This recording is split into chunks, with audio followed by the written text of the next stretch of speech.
श्रीचैतन्यमनोभीष्टं स्थापितं येन भूतले स्वयं रूप कदा मह्यं ददाति स्वपदान्तिकं वन्देऽहं श्रीगुरु श्रीयुतपदकमलं श्रीगुरून् वैष्णवांस श्रीरूपं साग्रजातं सगणरघुनाथान्वितं तं सजीवं सावधेतं सावधूतं परिजनसहितं कृष्णचैतन्यदेवं श्रीराधा कृष्णपादान् सगणललिता श्रीविशाखान्वितांश्च हे कृष्णा करुणा सिन्धु दीनबन्धु जगत्पते गोपेश गोपिका कान्त राधा कान्त नमस्तुते तप्त कांचन गौरांगी राधे वृंदावनेश्वरी ब्रजभानुसुते देवी प्रणमामि हरिप्रिये वाञ्छाकल्पतरुवृक्ष कृपा सिन्धुभ्येव च पतितानां पावनेभ्यो वैष्णवेभ्यो नमो नमः। जय श्री कृष्णा चैतन्य प्रभु नित्यानंद श्री अद्वैत गदाधर श्रीवासादि गौर भक्तवृंद। हरे कृष्णा कृष्णा कृष्णा हरे हरे हरे राम राम राम हरे हरे। हरे कृष्ण। तो हमारे बीच परम पूज्य भक्ति भूषण गोविंद स्वामी महाराज जी पधार चुके हैं, तो महाराज जी का स्वागत करेंगे। हरे कृष्ण कृष्ण कृष्ण हरे हरे हरे राम राम राम हरे। हरे कृष्णा महाराज जी, सादर प्रणाम। हरे कृष्णा। आज हम नवे अध्याय 22वीं श्लोक।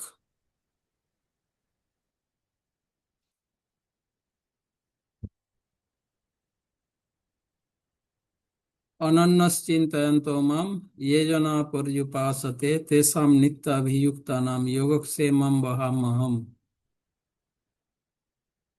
किंतु जो लोग अनन्य भाव से मेरे दिव्य स्वरूप का ध्यान करते हुए निरंतर मेरी पूजा करते हैं, उनकी जो आवश्यकताएं होती है उन्हें मैं पूरा करता हूँ, और जो कुछ उनके पास है उनकी रक्षा करता हूँ। तो इस श्लोक में भगवान श्री कृष्ण यह कह रहे हैं कि अनन्य भाव से,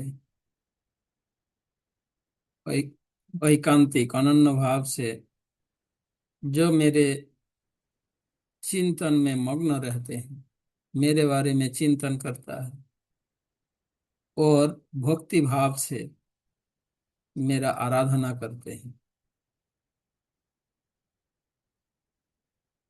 मैं स्वेच्छा से उनके जो कुछ अप्राप्त वस्तुएं हैं और जो कुछ उनके पास है, अप्राप्त वस्तुएं मैं प्राप्त करवाता हूँ, उन्हें देता हूँ, और उनके पास जो कुछ है उनका संरक्षण करता हूँ।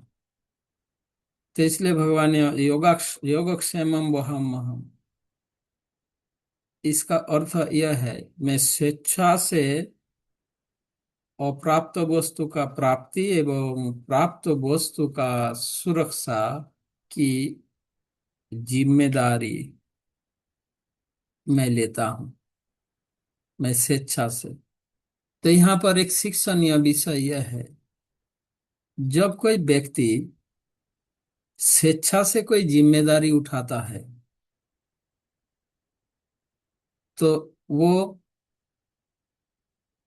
जिम्मेदारी निभाना एक विशेष होता है, और जब किसी पर कोई जिम्मेदारी सौंपा जाता है, वो व्यक्ति जो जिम्मेदारी उठाता है उसका जिम्मेदारी निभाना थोड़ा भिन्न होते हैं, अलग होते हैं।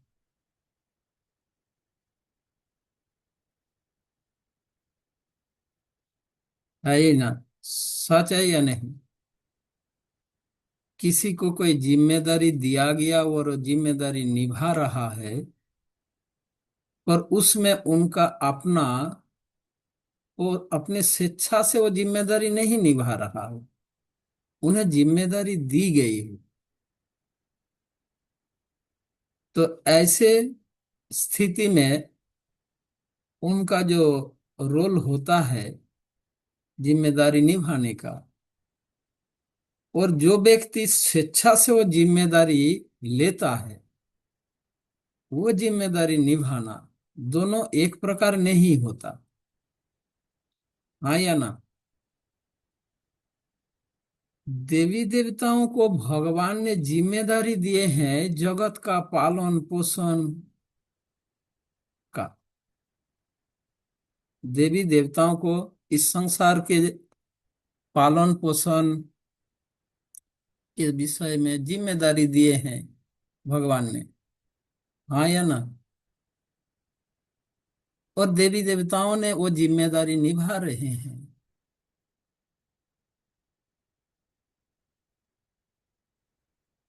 और उसमें बात वही है, जैसे किसी व्यक्ति को कोई रिस्पॉन्सिबिलिटी दिया गया और वो रिस्पॉन्सिबिलिटी निभा रहा। और अगर कोई व्यक्ति स्वेच्छा से वो जिम्मेदारी निभाता है तो उसका विशेषता एक अलग होता है। इस संबंध में कुछ उदाहरण दो, भौतिक सांसारिक। तो भगवान ने जो कहा है, मैं उनका योग और क्षेम मैं स्वयं जिम्मेदारी लेता हूं, मैं बहन बहामी हूं, मैं बहन करता हूं, ये जिम्मेदारी मैं उठाता हूं।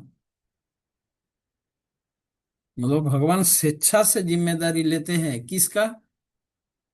उनको जिम्मेदारी लेने की कोई जरूरत नहीं है। जो अनन्य भक्त का वो जिम्मेदारी स्वयं लेते हैं।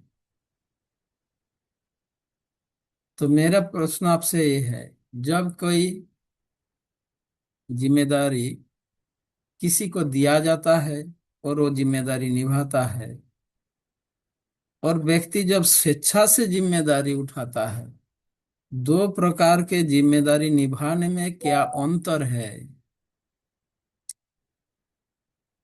इस संबंध में एक उदाहरण दो।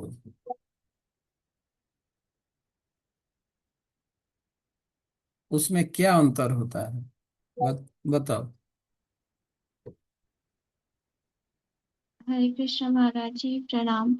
जब हम स्वेच्छा से कोई जिम्मेदारी लेते हैं तो पूरे मन से करते हैं, किसी भी परिस्थिति में वो वाली जिम्मेदारी हम छोड़ेंगे नहीं। और अगर हमें किसी ने जबरदस्ती दी है तो ये हो सकता है कि हम उसे बर्डन समझ के करें और किसी परिस्थिति में हम उसको वो जिम्मेदारी ना निभाए। तो हम्म। ऐसा सेम हमारी ये सेवाओं के तो साथ भी होता है। ठीक है, ठीक है माता जी, ये तो एक्सप्लेनेशन है। मैंने उदाहरण पूछा, कुछ उदाहरण दो, एग्जाम्पल दो। महाराज जी, अगर हमें प्रसाद बनाना अच्छा नहीं लगता है, उसमें हमें थोड़ा तकलीफ होती है और हमें वही सेवा मिल जाए, तो हम उसको कैसे दूसरों को डाल दें या फिर हम उससे थोड़ा दूर रहने की कोशिश करते हैं। और जबकि अगर हमें कोई और सेवा जैसे क्लास लेने की सेवा अगर हमें पसंद है, वो मिल गई, तो हम स्वेच्छा से अगर हम करते हैं तो वो काफी अच्छा हम उनमें अपना इनपुट दे देते हैं। हम्म। ठीक है।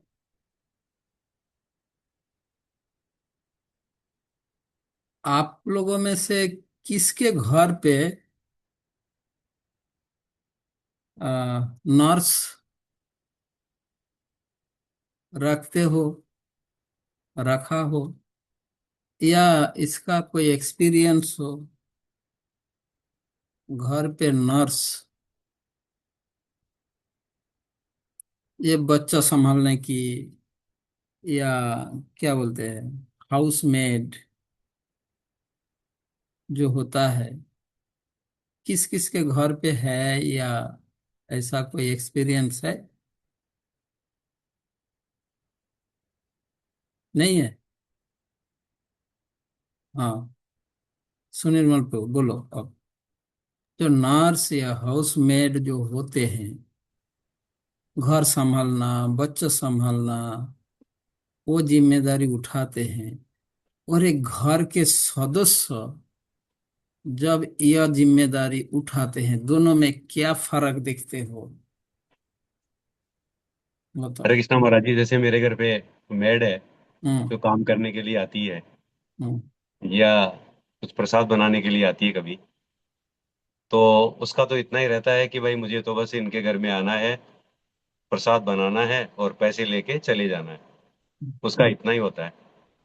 और एक घर का कोई सदस्य होता है, जैसे मान लो कभी बच्चे आए या वाइफ है वो बनाती हैं, तो वो एक मन से बनाती है कि चलो मुझे बनाना है और भगवान के भोग लगाना है, फिर खाना है।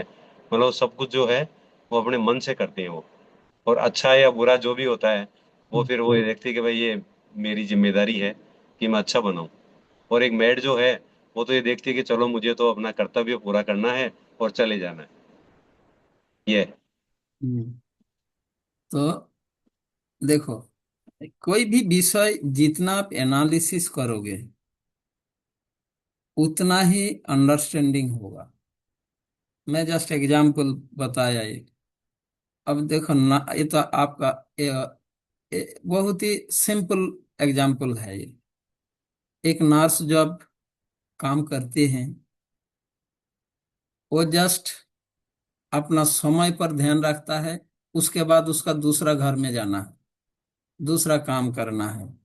हाँ, तो इसमें क्या होता है, अगर मान लो जैसे आपने बताया, सुनिर्मल प्रभु ने बताया, कोई बाहर से आए हो खाना बना के वो तो चली गई, वो वेट नहीं करेगी कि आपका लेट हो रहा है आने में, वो वेट करेगा? कोई नहीं, वेट नहीं करेंगे वो। उनका टाइम होगा, वो चला जाएगा। बाहर से आके मानो आप भोजन करोगे, अगर आप लेट हो गए तो वो वेट करेगा क्या? आपको खिला के फिर जाएंगे? नहीं, वो तो अपना टाइम होगा निकल जाएंगे। पर अगर आपके घर वाले हो कोई, अगर ऐसे इस तरीके से आप एनालिसिस करोगे तो देखोगे दोनों जिम्मेदारी निभाने में बहुत अंतर है। ठीक उसी प्रकार इसको आप एनालिसिस करोगे, धैर्य से वो सोचोगे, चिंतन करोगे, तो ये बात समझ आएगा। तो यहाँ पर भगवान ने जो कहा, देवी देवताएं अन्य जो कुछ इस पूरे संसार को पालन पोषण आदि के अलग अलग डिपार्टमेंट, अलग सब जिम्मेदारी दे रखे हैं और वो सब कर रहे हैं। ये सब ऐसा है हाउसमेड और नर्स की जैसे हैं इस संसार के, ये देवी देवता थे, समझे? पर भगवान और भगवान के भक्त जब ये जिम्मेदारी उठाते हैं स्वेच्छा से, तो वो अलग ही होता है। ठीक जिस प्रकार परिवार के सदस्य और परिवार में कोई हाउसमेड या नर्स जैसे काम करते हैं, दोनों में ऐसा अंतर होता है। तो भगवान ने यहाँ पर कहा कि मैं स्वेच्छा से हैं, योग क्षेमम वहामि अहम, मैं उनके योग और क्षेम मैं स्वयं वहन करता हूँ, मैं उठाता हूँ, मैं कैरी करता हूँ, ये जिम्मेदारी मैं लेता हूँ। अब हमारे जो आचार्य गण, मैं कल बताया था, ये योग और क्षेम शब्द का क्या अर्थ है? योग क्षेमम वहामि अहम, मैं योग और क्षेम, योग का अर्थ और क्षेम का अर्थ, योग मतलब अप्राप्त वस्तु का प्राप्त कराना, उसको कहते हैं योग। जो आवश्यक है पर मेरे पास नहीं है, मुझे आवश्यक, वह सप्लाई करना, है ना, प्राप्त करवाना। और क्षेम का अर्थ होता है मेरे पास जो है उसकी सुरक्षा। और भगवान ये दोनों कार्य स्वेच्छा से जिम्मेदारी उठाते हैं उस व्यक्ति के लिए जो उनको अनन्य भाव से उनकी भक्ति करता है, भजन करता है। तो अब वो ऐसे व्यक्ति के लिए वो किसी नर्स का अपॉइंटमेंट नहीं करते, समझे? किसी होममेड को अपॉइंट नहीं करते, वो खुद उठाते हैं, ये जिम्मेदारी पालन करते हैं। ऐसे भक्तों के लिए, बाकी सभी के लिए समस्त प्राणी के लिए भगवान ने ये कार्य कर रहे हैं, पर किसके थ्रू? मेड के थ्रू, नर्स के थ्रू। और वो मेड और नर्स है देवी देवताएं, अधिकारी। पर जब इनमें से कोई भी जीव भगवान की अनन्य भजना करने लगता है, तो भगवान तब उनको ये मेड या नर्स के हवाले में नहीं रखते, तो स्वयं जिम्मेदारी उठाते हैं।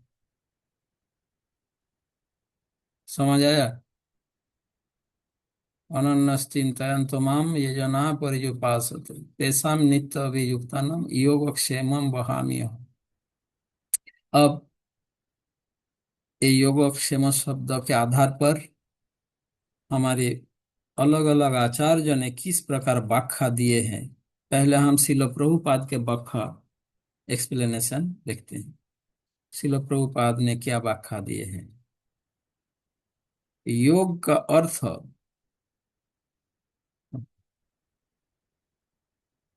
देखो कहा,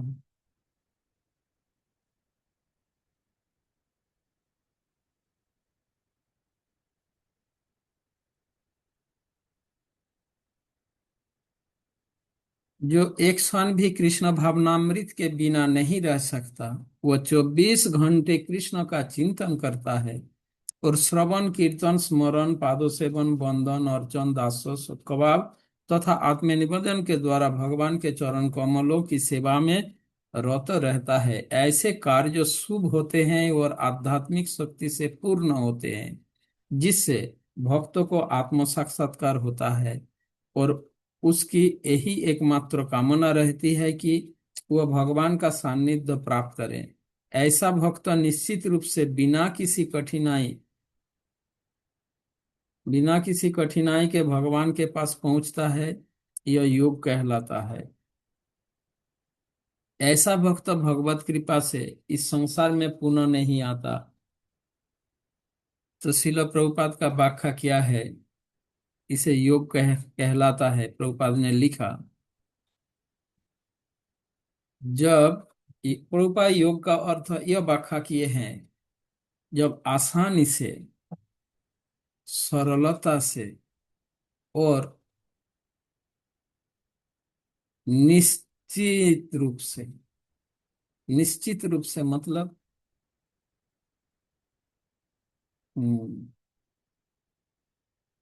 डेफिनेटली, निश्चित रूप से भगवान की सानिध्य प्राप्त करना।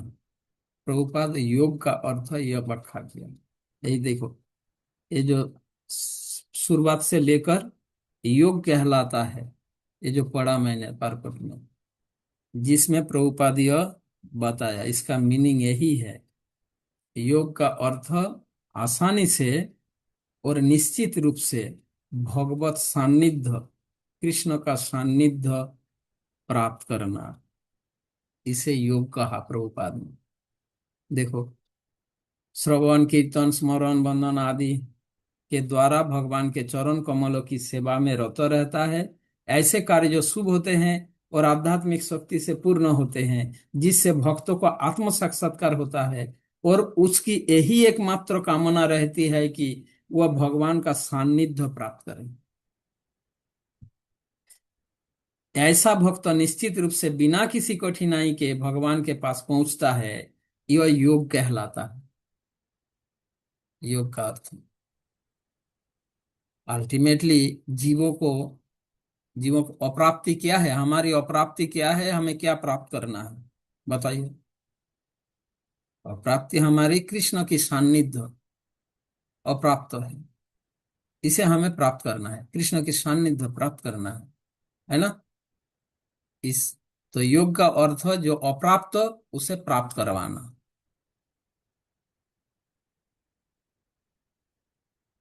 तो प्रभुपाद इस तरीके से व्याख्या किए हैं योग का अर्थ। तो योग का मतलब प्रभुपाद यह बता रहे हैं, आसानी से, सरलता से और निश्चित रूप से कृष्ण सानिध्य प्राप्त करना, यह योग है।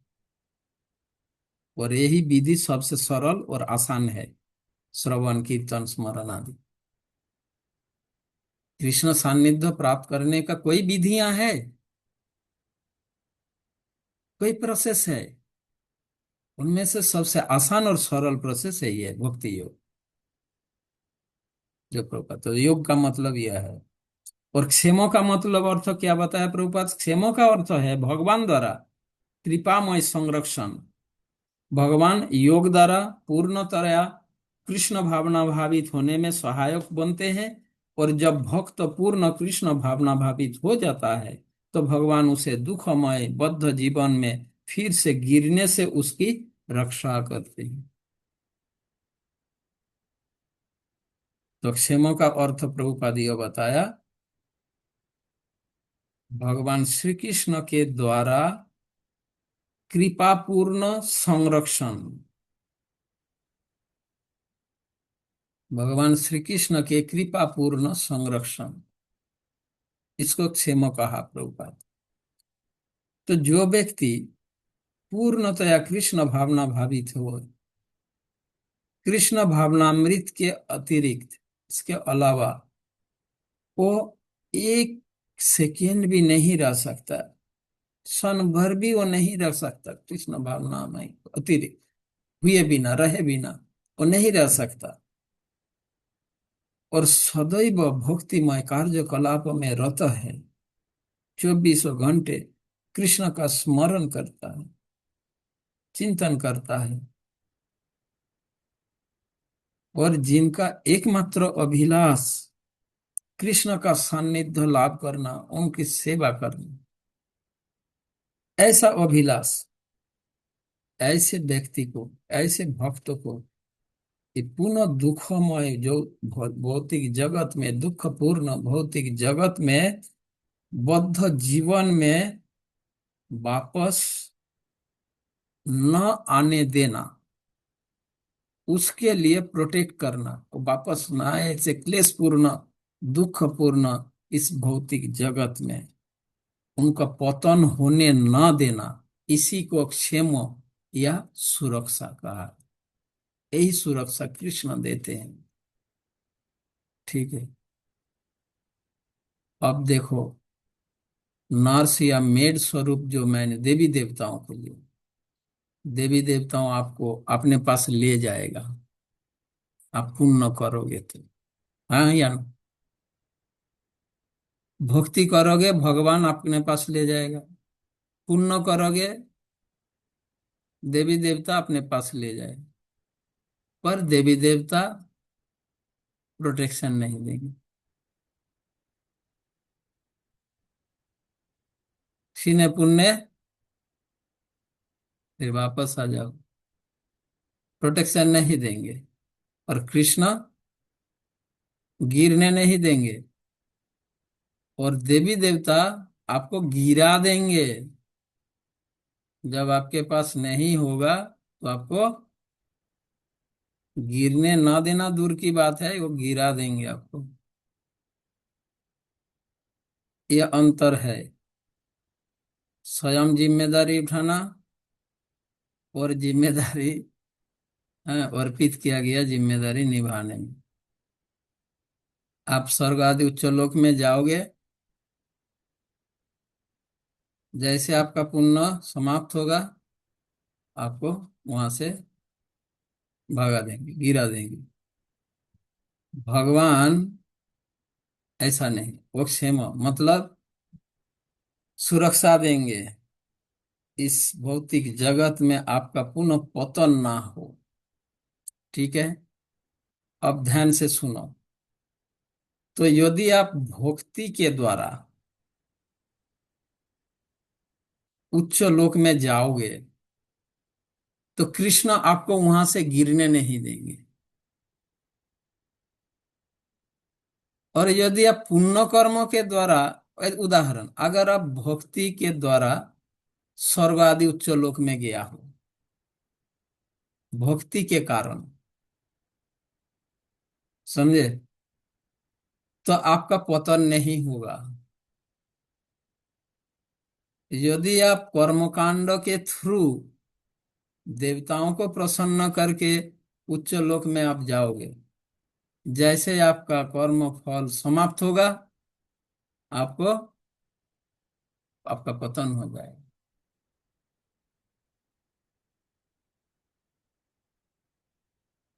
अब भक्ति के थ्रू, भक्ति के द्वारा स्वर्ग आदि उच्च लोक में किस प्रकार भक्त जाते हैं, ये ऑलरेडी आप लोग पढ़ चुके हो। जो भक्ति में परफेक्शन नहीं हो पाया, है ना, वो स्वर्ग आदि उच्च लोक में जाते हैं या नहीं। प्राप्त पुण्य कृतान लोकान उसिता शाश्वती समा सुचिनांग श्रीमतांगे है योगो भ्रष्ट भी जाए, है ना। तो वो स्वर्ग आदि उच्च लोक में जाता है, वहां सुख भोग करेगा, पर उसके बाद पतन नहीं होता है। फिर यहाँ पर तो कहा गया वो आके फिर जन्म लेता है, तो पतन हुआ ना, नहीं, पतन नहीं हुआ। क्यों? यदि यह कर्मकांड के थ्रू स्वर्गलोक में गया और फिर आता है, तो उसका जन्म कैसा होगा। और भक्ति के थ्रू स्वर्ग आदि उच्च लोक में गया, तो आके जन्म कहाँ होगा, भक्त के घर में होगा। पर यदि कर्मकांड के थ्रू गया और फिर वापस आया, तो उनका जन्म भक्त के घर में नहीं होगा। वो उनका वो स्वर्गलोक में क्या किया, कैसा आचरण किया, उसके ऊपर डिपेंड करके, उनके आधार पर उनका ये हो, उसके अकॉर्डिंग। जो भी यहाँ पर जो समझने की बात यही है, तो प्रभुपाद ये बता रहे, भगवत का व्याख्या यही है। योग का अर्थ बताया प्रभुपाद। योग का मतलब कृष्ण सान्निध्य प्राप्ति, और क्षेम का अर्थ अर्थ होता है जड़ जगत में पतन न होने देना। ये जिम्मेदारी कृष्ण स्वयं निभाते हैं। श्रीधर स्वामीपाद योग और क्षेम का अर्थ यह बताया। योग का अर्थ धन आदि लाभ, और क्षेम का अर्थ उसकी सुरक्षा।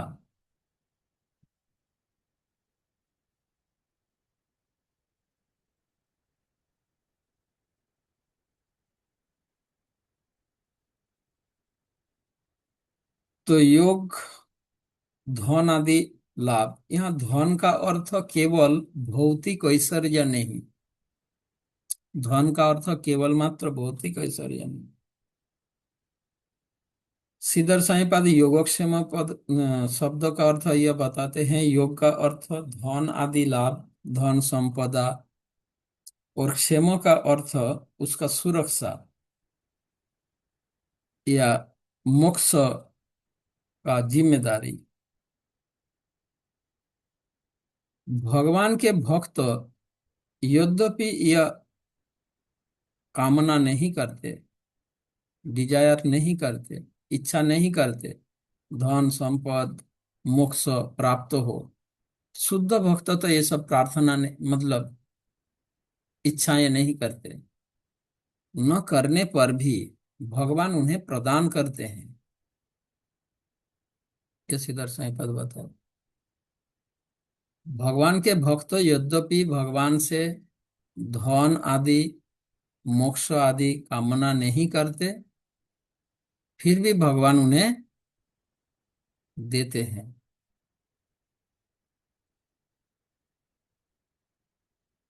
उन्हें प्रदान करते हैं और उनकी सुरक्षा करते हैं। उदाहरण ध्रुव महाराज, प्रहलाद महाराज, ध्रुव महाराज जैसे न चाहते हुए भी भगवान उन्हें प्रदान करते हैं। शिल विश्वनाथ चक्रवर्ती ठाकुर योगक्षेम शब्द का अर्थ यह बताते हैं। योग का अर्थ धन संपदा आदि प्राप्ति, और क्षेम का अर्थ होता है उसका, उस भक्त के पालन पोषण, सुरक्षा आदि। पालन पोषण तथा उनके आत्मा का पतन ना हो, उसका सुरक्षा। तो भक्तों के पालन पोषण और भक्तों के अधपतन न हो, इसका जिम्मेदारी भगवान स्वयं लेते हैं। यह विश्वनाथ चक्रवर्ती ठाकुर इस प्रकार एक्सप्लेन किए हैं।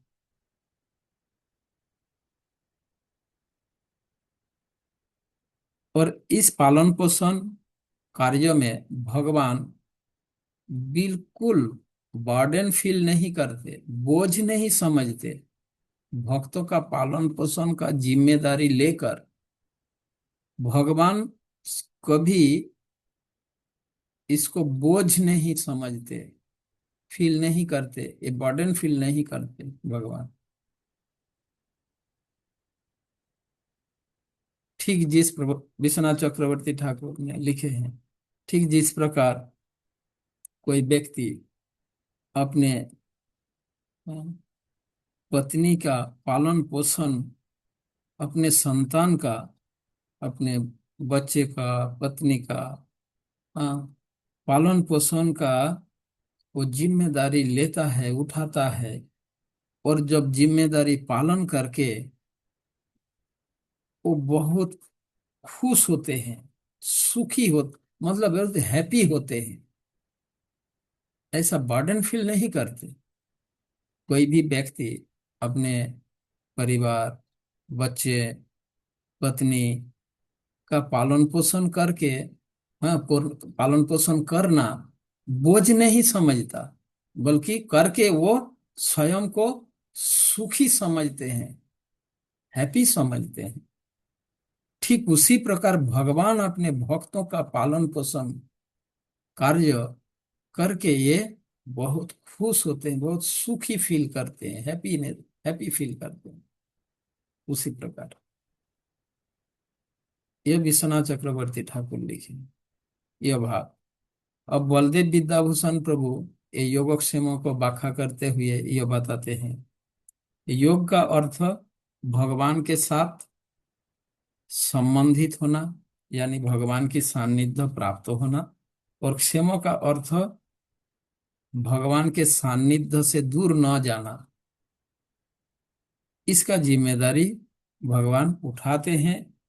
इसी को उन्होंने योगक्षेम शब्दों का एक्सप्लेन किया। तो यानी बलदेव विद्याभूषण प्रभु के एक्सप्लेनेशन और प्रभुपाद के explanation as it is same है। ठीक है, सभी आचार्यों का एक्सप्लेनेशन एक ही है, मूल अर्थ एक ही है, अलग अलग रस और भाव से एक्सप्लेन हुआ है। तो भगवान स्वयं अपने भक्तों का योग और क्षेम का जिम्मेदारी लेते हैं, जबकि कोई देवी देवता ऐसे जिम्मेदारी नहीं लेते। यह बलदेव विद्याभूषण प्रभु बताए। इसमें भगवान का कोई कष्ट फील नहीं होता। भगवान अपने भक्तों के प्रति इतने वात्सल्य परायण होते हैं। यह वात्सल्य भाव होने के कारण, भक्तों के प्रति वात्सल्य भाव, मैं इससे पहले वात्सल्य भाव को एक्सप्लेन कर चुका हूं। वात्सल्य का मतलब क्या होता है? वात्सल्य भाव का मतलब यह होता है उसमें कोई कमी नहीं देख पाना, मतलब कोई दोष, कोई कमी दिख न देखना, वात्सल्य भाव। क्या उदाहरण दिया था याद है? इतना अपनापन, वात्सल्य भाव मतलब इतनी अपनापन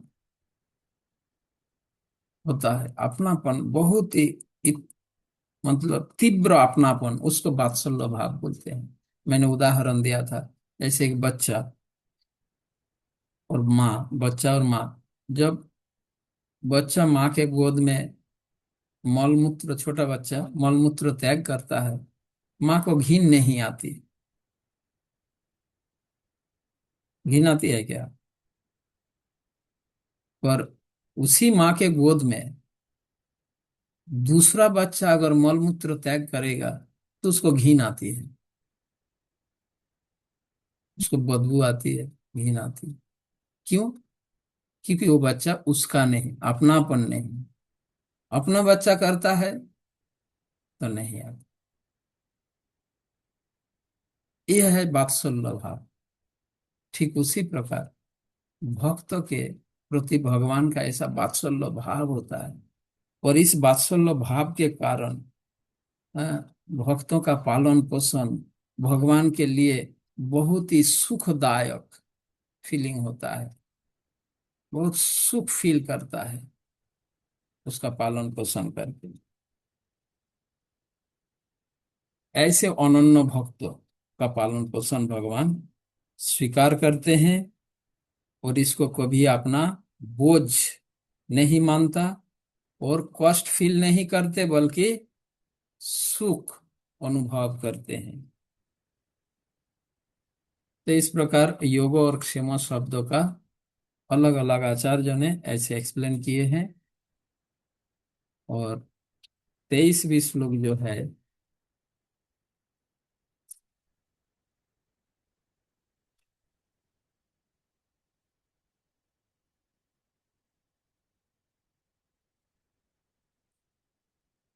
तो ये जो 22वीं श्लोक में है, ये श्लोक पढ़कर इस पर विचार करके एक भक्त इतना भगवान श्री कृष्ण के भक्ति में इतना वो प्रोत्साहन प्राप्त कर सकता है कि हम कल्पना नहीं कर सकते। वो डिपेंड करता है वो कितने गंभीरता से भगवान की इस बात पर वो विचार कर रहा है। जितने गंभीरता से विचार करेगा भक्त भगवान की इस बात को, वो भगवान की भक्ति कार्यों में उतना ही हाँ सीरियस और सिंसियर बन सकता है। तो इस श्लोक में पर्युपासते जो शब्द, अनन्यश्चिन्तयन्तो माम ये जना पर्युपासते, पर्युपासते शब्द का अर्थ क्या होता है प्रभुपाद ने लिखा है, पर ठीक से पूजते हैं, यथारूप आराधना करना, नित्य अभियुक्ता नाम, सर्वदा भक्ति योग में नियोजित रहना। ये जो शुद्ध कृष्ण भावना अमृत, शुद्ध कृष्ण भावना अमृत के प्रति जब एक भक्त अत्यंत दृढ़ता के साथ निमग्न होते हैं, प्रभुपाद ने कहा कृष्ण भावनामृत के अतिरिक्त एक सेकेंड, एक क्षण भर भी वो प्रभुपाद ने लिखा है 24 घंटे कृष्ण भावनामृत के अतिरिक्त वो कुछ भी काम नहीं, एक क्षण भर के लिए भी वो नहीं होता, ऐसा प्रभुपाद ने लिखा है। क्या शब्द लिखा प्रभुपाद?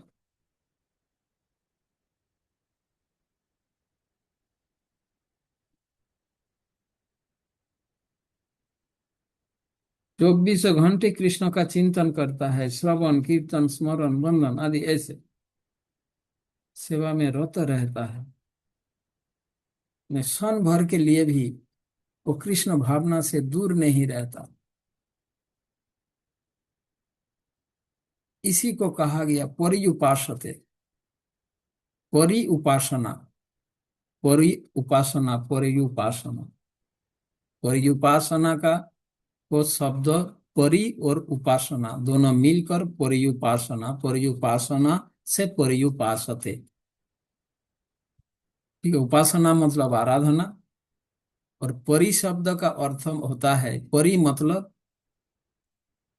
परिस परिधि, परिसीमा, परिधि मतलब चारों तरफ से, कहीं गैप नहीं है। परि परि मतलब चारों ओर से, सभी प्रकार से परि उपासना। अब जब भक्त अपनी साधना में ऐसे दृढ़ निष्ठ हो, यहाँ तक कि ऐसा दृढ़ निष्ठ भगवान कृष्ण की भजना में, उनकी सेवा में इतने दृढ़ निष्ठ, ये अपने स्वयं के लिए वो पूर्ण रूप से उदासीन हो जाता है, खुद के लिए कुछ नहीं सोचता, केवल कृष्ण की सेवा में स्वयं को पूर्णतया समझ, अपने लिए कुछ भी नहीं, कब खाएगा, क्या खाएगा, कहाँ खाएगा, क्या रहेगा, कुछ अपने लिए कुछ नहीं सोचता। इसी को कहा गया पर्युपासते। पर्युपासते शब्द इतना हल्के से नहीं लेना। भगवान ने कहा अनन्यश्चिन्तयन्तो माम्। एक तो अनन्य भाव से चिंतन, स्मरण, चिंतन, और पर्युपासते। पर्युपासना का मतलब ऐसा उपासना, ऐसा आराधना, ऐसा सेवा करना, ये स्वयं के लिए वो कुछ सोचता ही नहीं, एक सेकंड के लिए स्वयं के लिए कुछ नहीं सोचता।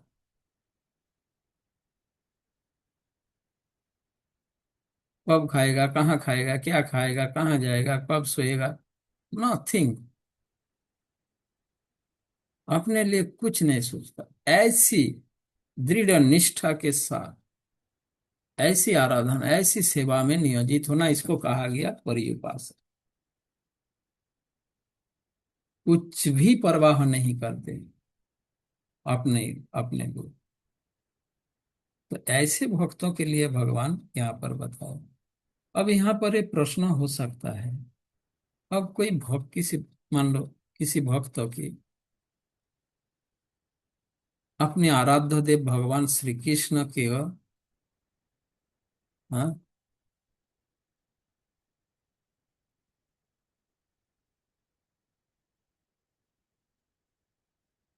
ऐसे भक्त मन, मान लो, मेरा प्रश्न है, मतलब मैं जो कहना चाहता हूँ ये प्रश्न, जो सामान्य तो हम जो दिखते हैं, आप लोग गृहस्थ हो, अपने अपने घर में भगवान की सेवा पूजा कर रहे हो, हाँ या ना, करते हो? करते हैं।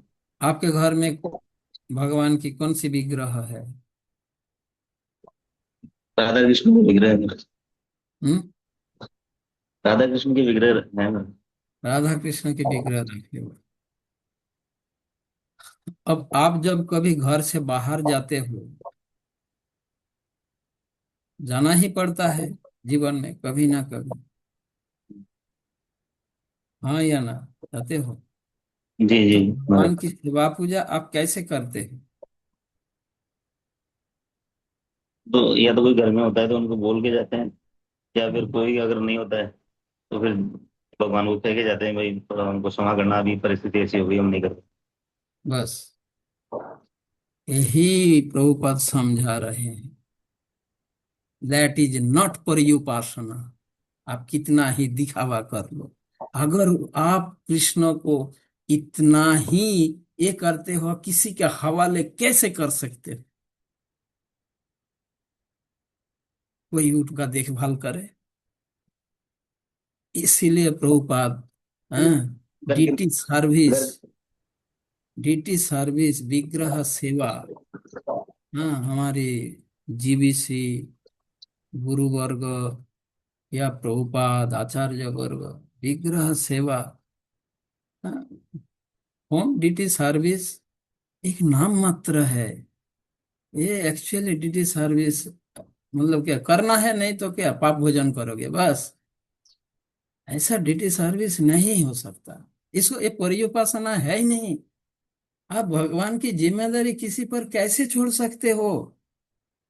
जब आपके आराध्य भगवान कृष्ण का जिम्मेदारी, उनका दायभार आप किसी और को कैसे अर्पित कर सकते हो? अगर करते हो तो यह आपका पर्युपासना नहीं है। कुछ भी हो जाए वो उनको छोड़ ही नहीं से, एक क्षण भर के लिए भी कृष्ण के सानिध्य नहीं छोड़ सकता, उनको छोड़ के जा उनका सेवा पूजा।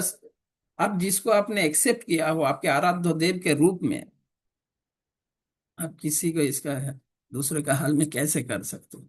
नहीं कर सकते।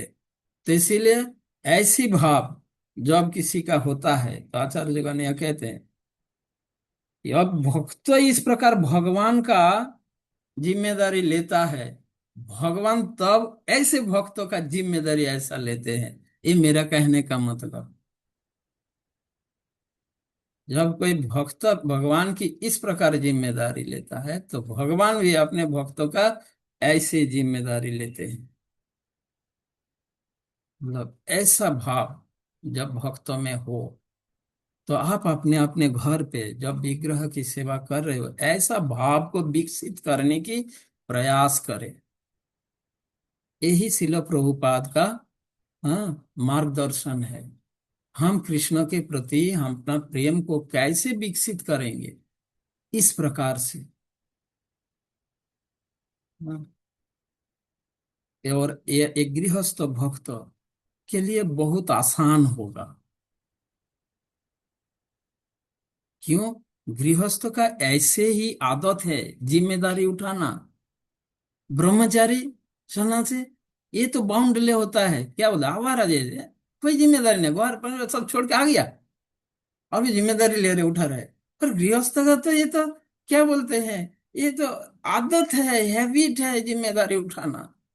तो इसलिए कृष्ण भावना भावित बनना गृहस्थ के लिए बहुत सरल हो जाता है।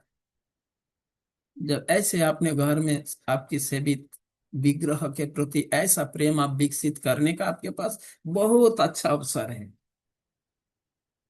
तो इसमें सिंसियर और सीरियस होना चाहिए गृहस्थ को।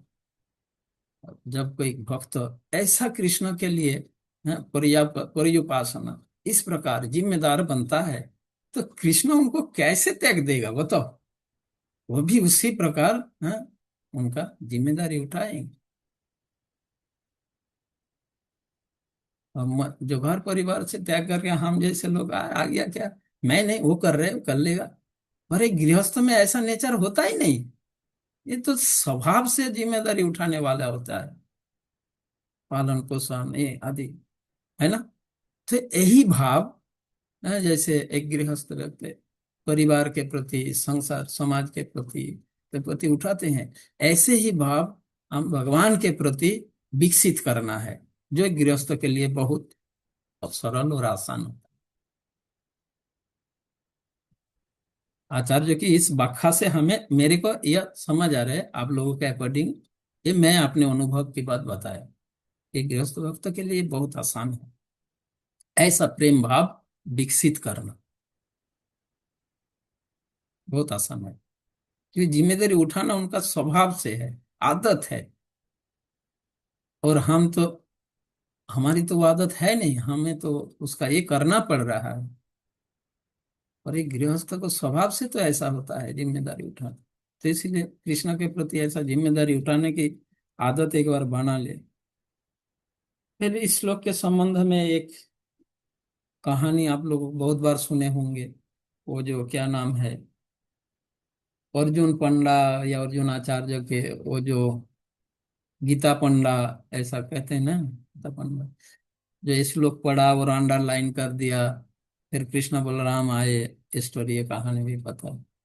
तो ये सभी ये जो घटनाएं, ये कथाएं, ये हमें कृष्ण के प्रति इस प्रकार निष्ठा पूर्वक, दृढ़ निष्ठा के साथ उनका उपासना आराधना करने के लिए हमें प्रोत्साहित करने के लिए ये सारी भगवान, आचार्यगण, शास्त्र हमारे समक्ष ये सब देते हैं। जो भी, अब भगवान श्री कृष्ण को परमेश्वर के रूप में न जानकर जो लोग देवी देवताओं का उपासना करता है, ये इनडायरेक्टली कृष्ण का ही करता है, पर ये अवैध, अविधि पूर्वक है। ये बारे में 23-20 श्लोक बताएंगे, तो ये हम कल चर्चा करेंगे। हरे कृष्ण। बहुत ही महत्वपूर्ण श्लोक है। इस श्लोक में जो भक्त जितना एनालिसिस करेंगे, विचार करेंगे, भक्ति में उनका उतना ही प्रोत्साहन मिलेगा, उतना ही प्रोत्साहन मिलेगा। मैंने संक्षेप में ये बताया, इस पर अधिक से अधिक विचार करो, चिंतन करो, तो देखो कृष्ण के प्रति, उनके भक्ति के प्रति अपने प्रोत्साहन, आंतरिक रूप से प्रोत्साहन मिलेगा। आज टाइम नहीं है, प्रश्न आप लिख के रखो, कल लेंगे। हरे कृष्ण। जय श्री प्रभुपाद की जय। बहुत बहुत धन्यवाद महाराज जी आपका। आज आपने बहुत ही सूक्ष्म रूप से बारीकी से समझाया हर शब्द को। इसी प्रकार से महाराज जी रोज जो है आते हैं और हमको बहुत ही सूक्ष्म रूप से समझाते हैं।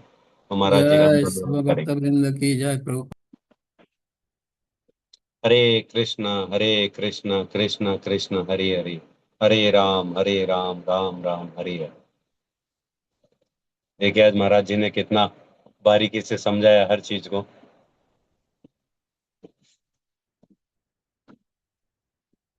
हरे कृष्ण। हरे कृष्णा प्रभु जी।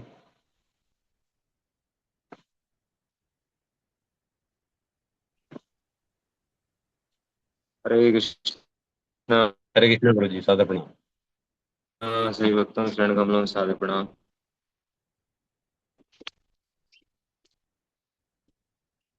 तो जी आज थोड़ा टाइम शॉर्ट है, मुझे भी क्या महाराज जी के साथ जाना था कहीं, तो कल करेंगे डिस्कस, है ना, ठीक है प्रभु जी। इस पॉइंट पे।